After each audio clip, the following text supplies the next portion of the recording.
beloved Boss Mike Cervera. Mga kababayan, sinugod na ng kapulisyan ng NBI ang pinamumugaran ng mga nag-i-illegal laging dyan sa Davao City nila. Kaya ba nakakalbo na ang kabundukan dyan tulad ni Bato? Dahil dito, pasok! Nakipagbarilan pa mga kababayan. Ay, hot! Ay, bakit hot? Ayan na. Mao kini ang gilusad nga operasyon sa mga ahente sa National Bureau of Investigation Region 11. Batok sa operasyon sa matud pa illegal quarry diha sa Upper Tabuga. Ako, illegal quarry pa pala to. Iba pa yung illegal logging. Mga kababayan, meron pa mamaya illegal logging naman. Ito naman, illegal quarry, mga kababayan. Ako, daming problema sa Davao, ano? Sara, tatakbo kang presidente, hindi mo pa naaayos ang lugar nyo. Sara, yung illegal quarry, illegal drugs, illegal logging, at illegal pace. Napupunta riyan. Sino yung boss Mike yung mga illegal pace? Yung mga DDS. Ay, grabe. Paano mga kababayan? Paano yung sinasabi niya na maraming mga kailangang ayusin? Kung sa Davao mismo, mga kababayan, hindi masolusyonan at hindi magawa ng paraan. Kailangan pang maupo si Pangulong Bongbong Marcos para masawatayan. Kita nyo mga kababayan, naging Pangulo na yung tatay niya na si Digong. Naging congressman, naging mayor, naging vice mayor, lahat na mga kababayan, inaari na nila. Tanong ko lang, pag-aari nyo rin ba ang illegal drugs, illegal quarry at illegal logging dyan sa Davao? Di ba? Di ba mga kababayan? Sa Davao City. Base sa investigasyon sa NBI, nalambigit din ang mga dagkong tao, nakit na ang pipila ka barangay officials. Nako! 13. Kita nyo, pati yung mga official sangkot dito. Pati yung mga barangay official, mga kababayan, sangkot dito. Siguro yun yung kasama ni Digunyo. Kung saan nag-iiyak siya ron na humihingi ng suporta ng mga barangay captain para siya'y manalo. Umiyak si Digong. Kita nyo? Dating presidente, ngayon tumatakbong mayor. Hindi na nahiya. Dati kang presidente, tapos magme-mayor ka na lang? Bakit? Trigger ba kayo sa mga Nograles? Dalawang Nograles ang tumatakbo. Isang congressman, isang congresswoman, at isang mayor na kalaban niya. Kaya nga ngayon mga kababayan, si Digong, nagmamakaawa na. Tignan ninyo mamaya kung gaano ka-ipokrito ang mga Duterte sa ipakikita kong video. Mga kababayan, tuloy. Individual na trabahante ang nadakpan sa maong operasyon. Nako, ang problema yung mga trabahador lang daw po ang mga nadatnan at mga nahuli. Grabe, no? Mga kababayan, ano? Grabe! Eto na mga kababayan. Nagmamakaawa na yan. Sino? Si Digong. The president is not really yung sabihin mo abusado. Puting inang ina. Sabi ni Digong, hindi naman daw abusado si Pangulong Bongbong. So anong ginagawa ng mga aso mo? Bakit ganon? May mga asong abogado. May mga asong kung sino-sino at may mga asong askal na nakita lang doon sa may kanto. Tapos ang ginagawa nila masama si Pangulo. Eto na nagsabit ng uuto. Si Digong, mga kababayan, sabi hindi naman daw abusado si Pangulong Bongbong. Ano kayo ang pinagrereklamo ninyo? Kung hindi naman pala abusado ang Pangulo na hinalal namin dito. Kita nyo mga kababayan, ano? Narinig ninyo? Uulitin ko para maintindihan ninyo. Sa mga DDS dyan na nagre-report. 1.8 na tayo. Baka naman, ilan lang yung nagla-like dito. Sabi ni Aichang, 491 lang. Naku, delikado tayo dyan. Baka mamaya mawala akong bigla. Pagpasensyahan nyo na, ha? Kasi uso ngayon, report dito, report doon, report. Naku! Tapos bigla tayong mawawala sa ere. Madidiskarel tong live na to. Dahil sa mga nagre-report, hindi na makasagot sa argumento. Ha? Mga kababayan, kung yung mga vlogger na pinapanood nyo, walang dala-dalang argumento at walang dala-dalang paliwanag at hindi marunong gumawa ng sariling content, mga kababayan, iwan nyo yung mga yan, hindi makakatulong sa inyo yan. At higit sa lahat, kung hindi naman kayo nakakakuha ng kahit na magandang aral, huwag nyo nang panoorin yan. Dahil baka mamaya mahawa lang kayo dyan. Tignan nyo yung kapapanood kay Maharlika. Ano nangyari? Dala-dala nila pagka may topak at may sayad ni Maharlika. Ito na. The president is not really yung sabihin mo abusado. It would not be a fair comment na hindi naman talaga masamang tao si Presidente Marcos. Diyos ko! Hindi naman pala talaga masamang tao daw si Pangulong Bongbong Marcos. To kininayo amin nga nagibagbaga nga nadakos nga tao ni Apo Bongbong May. Mga kababayan, ina talaga yung mga nagsasabi na masamang tao si Pangulong Bongbong Marcos natin. Yung mga DDS, mahiya naman kayo. Mismong yung amo ninyo nagsabi na hindi masama, hindi abusado. So ano ngayon ang pinagngangal ninyo? Ngalngal kayo pa rin, ngalngal kayo ng ngalngal. Sinasabi nyo na abusado, pero sabi ni Tigunyo, hindi. Sinabi nyo masamang tao, pero sinabi ni Tigunyo, hindi. So ano pang sasabihin ninyo? Sige nga, puro kayo sabi, puro kayo ganito, yun, si Tigunyo mismo. Bakit? Natatakot si Digong matalo. Natatakot si Digong matalo, mga kababayan. Bakit kanyo? Pag natalo si Digunyo sa Davao, katapusan na ang karir sa politika ng mga Duterte. At yung mga DDS na yan, tandaan nyo mga pagmumukha niyan. Yang mga yan, magbabaliktaran. Tandaan nyo kung saan magkakaroon yan, doon papanig yan. Ganun naman talaga sila. Dahil sila, wala talaga mga prinsipyo. Sasabihin lang ng mga yan, na tauhan kami eh. Nakakapanood namin kay Mike Cervera, natuto kami't natauhan. Kaya thank you sa iyo, Mike Cervera. Sa mga paliwanag mo, kami naliwanagan. Tandaan nyo, ganun lang sasabihin ng mga yan. Huwag kayong magpapauto uli sa mga yan. Pasok! But I seldom mention the names of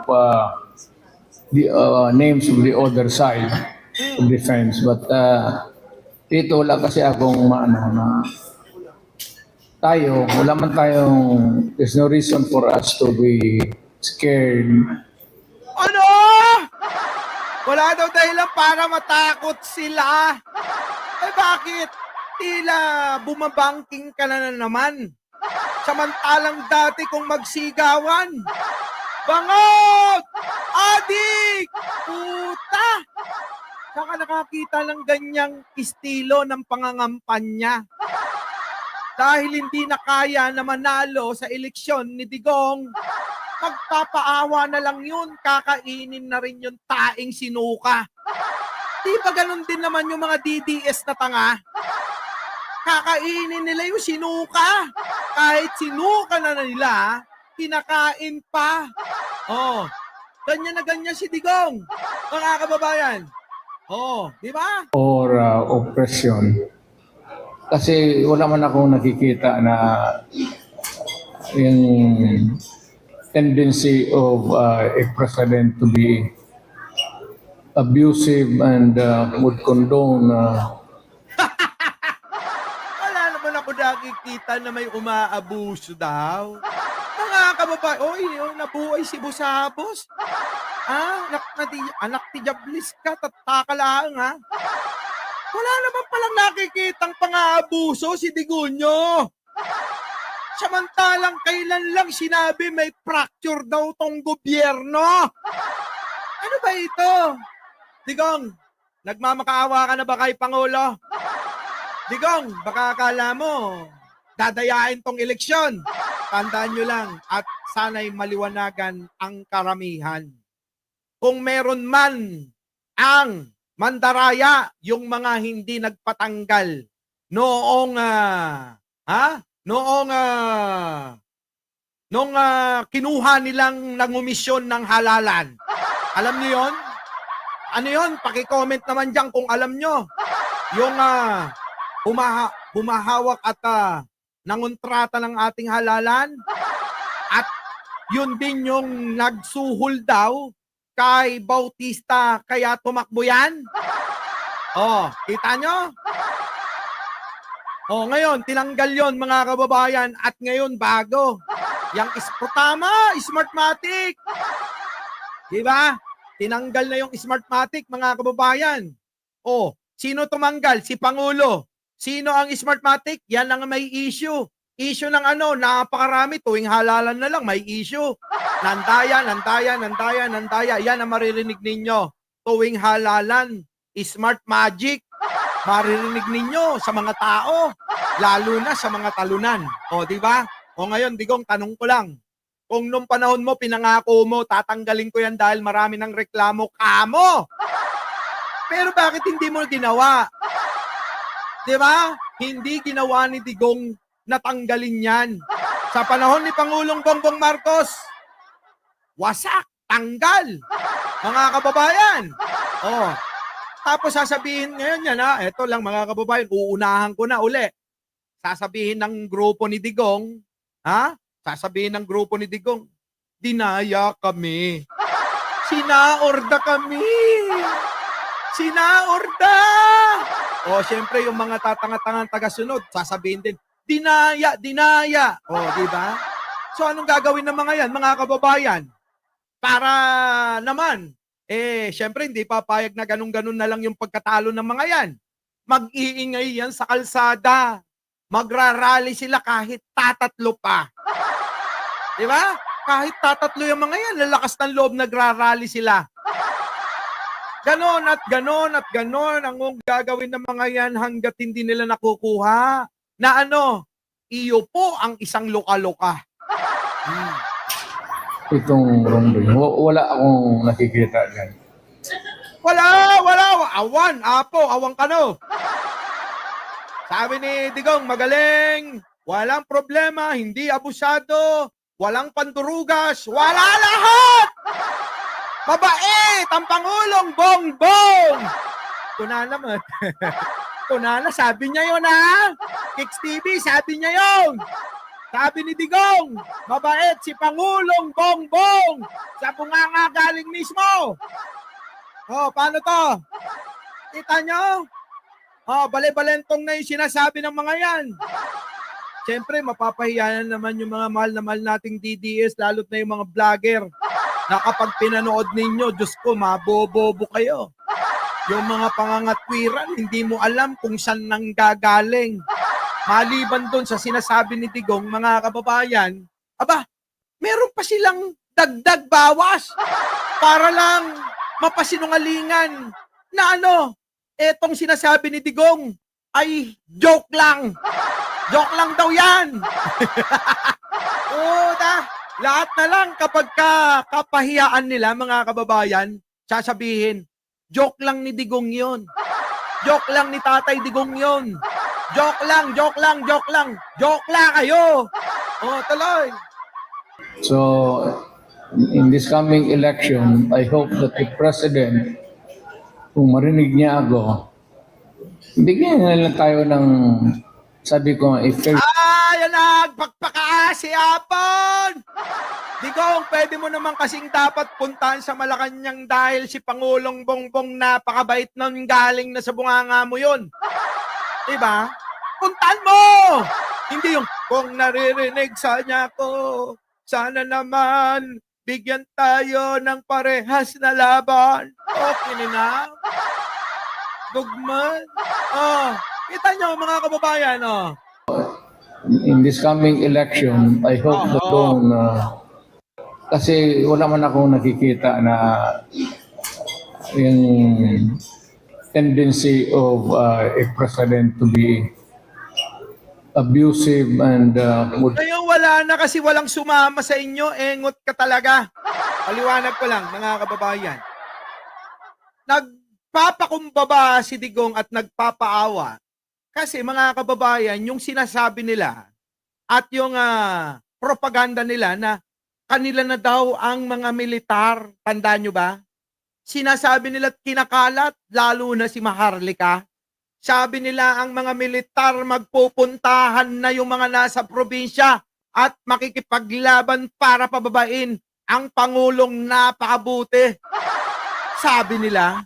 Tapos mga kababayan, eto naman si Digong, di ba't iniingganyo niya yung mga militar pa? Yung mga nasa bukid, kayo na lang ang pag-asa, sabi niya, para ang fracture ng bansang ito'y magamot na. Sabi niya. Tapos ngayon, iba na naman ang sinasabi niya dahil matatalo na sa eleksyon. Tatalunin ni Nograles yan. Paano na yan? Okay na yung manan. Mga kababayan, sabi ni Hermes Valdez dito, mga kababayan, mag-like na kayo. Magto 2.3 na tayo, 2,300, mga kababayan, wala pa sa kalahati ito. Siguro naman yung iba, mga nasa gitna lang, kaya hindi nagre-report. Okay lang yan. Pasok. condone itong wrongdoing. Wala akong nakikita dyan. Wala na daw siya nakikita, mga kababayan. Napahiya kasi. Digong, pahiya. Yung inaasahan niya na kapag nagrally ang Iglesia ni Cristo at nagpakita ng maraming tao, sasama yung mga sundalo. Mga kababayan, maliwanag naman ang sinabi ng Iglesia ni Cristo. Ang kanilang intensyon ay pagkakaisa, hindi pagkakawatak-watak. At kapayapaan lang ang aming panawagan. Maliwanag yan. Paano ginagamit ng mga DDS? Amin niyang rally na yan. Amin. Nako, milyon-milyon kami. Sabi nung isang bakla na kamukha ni si Tang. Diba? Nako, milyon-milyon ko kami, milyon-milyon. Sabi nung baklang si Sitang, anak ng pating na yan, milyon-milyon pala, yung nakukurakot, saan? Sa donasyon. Putik na yan. Kita niyo mga kababayan, kaya nga sinasabi ko lagi, eto tandaan ninyo, yung mga nanghihingi ng donasyon, nako, mga kababayan, meron ng bago ngayon, diretso na sa gobyerno, yung inyong mga donasyon, ha? Siguradong may pupuntahan yun. Ngayon, mga kababayan, balik tayo kay Digong. Naniniwala ba kayo na si Digong, mga kababayan, ay matatalo na sa Davao? Kung naniniwala kayo, at dahil ako naniniwala na matatalo na si Digong, kaya na ito nagmamakaawa kay Pangulong Bongbong. At iba na yung sinasabi noon at ngayon, malayong-malayo na. Kung dati may fracture daw ang gobyerno, kailangan na ng panibago na mamamahala at liderato. Ngayon, mga kababayan, wala na daw siyang nakikita. Wala na po ako nakikita dyan na pang-aabuso kay Pangulong Bongbong Marcos. Wala. Sabi, sabi niya, wala na raw nakikita. Mga DDS, banat pa. Baka naman makasama na naman kayo sa hearing sa isang araw, ha? February 4, mayroon po kayong patawag sa mga naimbitahan. Pumunta kayo doon sa Kongreso. Paalala, bilang mahal na mahal ko kayo. Magsabi kayo ng totoo. Huwag kayong magsisinungaling. Kasi pag nagsinungaling kayo, sigurado, contempt ang aabutin nyo. At sana hindi kayo doon sa Kongreso makulong. Dapat sa presinto. At huwag kayong mag-alala kung makulong man kayo sa presinto dahil sa pagsisinungaling ninyo. Pupuntahan ko kayo. Bilang tao na mahal kayo, dadalang ko kayo. Diaper, lotion, Vaseline, sabon, langis. Di pati na rin yung lana. Alam niyo yung lana? Yung lana galing doon yun sa may buko, nyog. Yun. Mas madulas yun. Mas madulas. Yung langis ng nyog. Di ba mga kababayan? Gusto nyo naman, hindi na. Huwag na nating gawing langis, gata na lang. Sabi ni Elizabeth Logan, grasa pa. Grabe ka naman. Grasa talaga. Vaseline na lang, pampadulas. At sa sobrang sarap, kayo'y maloloka. Mawawala kayo sa sarili. Tulad ni Sarah.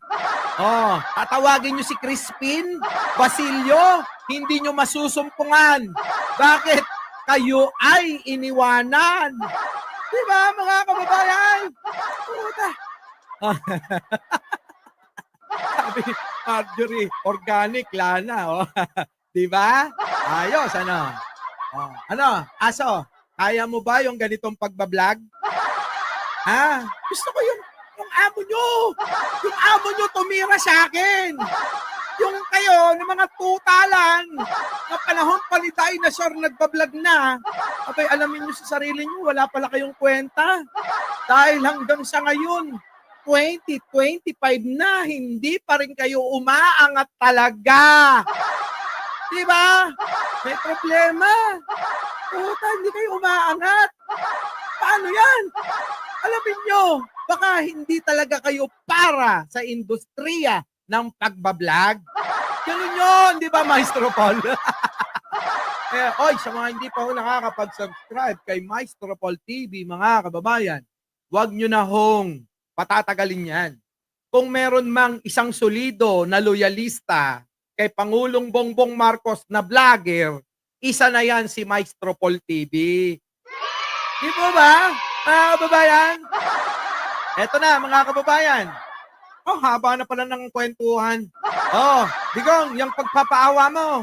So, in this coming election, I hope that the President, kung marinig niya ako, bigyan na lang tayo ng, sabi ko, a fair shake of patas lang ang laban. Puta, kailan ka ba lumaban ng patas, Digong? Tanong ko lang si Pangulong Bongbong, mga kababayan, alam nyo kung paano lumaban. Parehas na parehas yan. Kadalasan hindi nga nasagot. Lately na lang yan sumasagot dahil sumusobra na yung ginagawa niyan. Bago ka humingi ng patas na laban, Digong, liwanagin mo muna, ipaliwanag mo muna yung nilabas mong dokumento na may blanco doon sa pinirmahan ni Pangulo. Hanggat hindi mo yan nililiwanag sa mga tatanga-tanga mong tagasunod, gagamitin at gagamitin nila yan. Hindi sapat na sabihin mo wala kang nakikitang pang-aabuso sa gobyerno. Hindi sapat na sabihin mo na maayos ang pagpapatakbo ni Pangulo. Dahil sa mga binitawan mo na mga salita, hanggang sa ngayon, ginagamit ng mga tanga. Bawiin mo muna na adik ang Pangulo bago ka humingi ng patas na laban sa gusto mo. Tama po ba, mga kababayan? At bawiin mo na rin yung sinabi mo na blanco yung pinirmahan ni Pangulo. Di ba? Hanggat hindi binabawi yon, wala kang karapatan na humingi ng patas na laban kahit sino. Ikaw ang nagpapagulo sa bansang ito. O kininamanon. Dapat sa'yo murahin hanggang sa mailubog sa ilalim ng lupa kung saan ka nababagay. Diba? Etong grupo nito sa pangunguna ni Digunyo, gumugulo ang bansang ito. Di ba? Oh, attorney, hindi nyo maintindihan yun dahil kayo, kunyari lang, ano? Kunyari lang na di kayo DDS. Pero yung pinagtatanggol nyo, kaya galit na galit kayo nung binanatan nung mga kaibigan ko, yung idol ninyo. Sino? Bakit ganon? Ito singit ko lang mga kababayan dahil may mga bumabanat sa grupo. Bakit kayo? Kayo lang ba may karapatan bumanat kung kani-kanino? Ako? Okay, banat. Araw-arawin nyo. Gusto nyo maghapon hanggang madaling araw. Okay ako. Diba? Wala. Naku mga kababayan. Yan ang kinakatuwa ko. Nagkamali kayo ng laban dahil pag ako pinapansin, hindi ko kayo papansinin. Kahit pangalan nyo, di ko babanggitin. Pero sa mga linyahan ko, masasaktan kayo ng husto. Tanong ko lang, bakit galit na galit kayo mula ng binanatan ng mga kasama ko? Si Magalong na merong mga kaso na pandarambong. Masama ba yon? Masama bang banatan si Magalong? Porke ba may koneksyon kayo? Kay Magalong, nagagalit na kayo? Mali kayo riyan. Ginagawa nyo yan sa ibang mga politiko. Binabanatan ninyo, tapos kapag binanatan, yung idol nyo, nagagalit kayo? Naku naman! Anong klaseng pag-iisip yan? Pinapakita nyo lang yung pagkatangat pagkabobo nyo. Kung kayo nga ginagawa nyo, binabanatan nyo kung sino-sinong mga politiko. Pag yung politiko na gusto nyo, gagalit kayo? Kininayo! Nagtutugmal kayo! Diba? Oh, yan ang sinasabi ko mga kababayan. Lahat po ng mga tao, vlogger o ano paman, keyboard warrior man kayo, o nasa Facebook lang kayo, na nagtatype ng gusto nyong ipahayag dito, mga kababayan, malaya kayo. Diba? Nung binanata si Magalong, may issue ng korupsyon, kagalit kayo? Di ba dapat magpaliwanag si Magalong dito? Attorney, pagtanggol mo! Diba? Yung mga aso mo, hindi naman pinagtatanggol yung argumento. Ang argumento ng mga kasama ko, yung pangungurakot ni Magalong dito. Yun ang sagutin nyo. Hindi yung mga itsura, kung itsura lang, mas gwapo si Takeru. Diba? Tama ba? Kung itsura lang, mas gwapo si Takeru. Yan ang pinakagwapo sa grupo. Oh, grupo nila. Mga boss ko yan. Oh, Boss Takeru, Boss Coach Jared. Hello. Basag. Diba, mga kababayan? Oh, wala mga argumento. Babaguhin nila yung naratibo. Ang naratibo ngayon, fake news. Fake news. Fake news ang po kayo. Oh, di ba? Ah, ito na lang yung idol ninyo, pagtanggol nyo. O biglang iba na naman ang sinasabi nito. Buti pa to, idol ng idol nyo. O aminin nyo, etong si Digong idol ng idol nyo. Kaya dapat pagtanggol nyo rin to. Diba? Oh, attorney, pagtanggol mo si Digong mo. Idol ng idol mo. Diba? Mga kababayan. Wag ako. Oo. Diba? Gusto ko yung attorney bumanat sa akin. Huwag yung mga tuta lang, ulitin ko. Dahil yung mga yan hindi pinapansin. Kinakatuwaan ko lang. Sa totoo lang yan yung mga nagpapasaya sa akin. Mula noong ako'y pumasok sa pagiging vlogger-vloggeran, lagi kong sinasabi, walang kwenta tong channel na to. Dahil ini-enjoy ko to. Oh. Ang daming bumanat sa akin noon, napakarami nila. Nagtagumpay ba? Tanong ko lang, naipanalo nyo na ba yung pakikipaglaban nyo kay Tulpo? Di ba hindi pa? Putang dami nyo, pero hindi nyo nagawa na mapataob si Tulpo. Puta, edi, isa kayong mga bobo. Ang dami nyo, nag-iisa si Tulpo, di nyo mapataob. Puta, kami, tanong mo kung ilan na pinataob naming kalaban namin dito. Napakarami na. Di ba? lahat ng nilabanan namin, tumaob sila. Diskarte kasi yan. Kailangan may diskarte ka. Hindi po pwedeng tira lang ng tira. Tandaan nyo, dito sa larong politika, hindi po pwedeng magbablog ka lang para maging masabi lang na ikaw ay vlogger sa politika. Kailangan mag-aral ka. Diba? Kung hindi mo kayang abutin yung pananaw kung paano magiging political vlogger, wag na. At kailangan maging asal, politiko ka. Ang kailangan natin dito, paramihan ng kakampi. Hindi kaaway, ha? Marami kaming kakampi. Kahit nga nasa ibang panig, kakampi namin eh. Kaya nga nalalaman namin yung mga kalakaran nila eh. Tulad nyo, baka malay nyo, yung nasa loob nyo, kakampi na pala namin. Diba? Ano? Ito na, mga kababayan. Wala, panis. Wala lang, he will not allow. Kaya ko noon, nagprangka-prangka ako sa mga tayo, yung na huwag kayong pumasok sa takutan pati yung sa violence. It's not good. Ako, kita nyo? Wala na, kung takutan lang ang pag-uusapan, ikaw ang number one. Di po ba, mga kababayan? Kung takutan lang ang pag-uusapan, uulitin ko lang, si Digong ang number one. Di ba?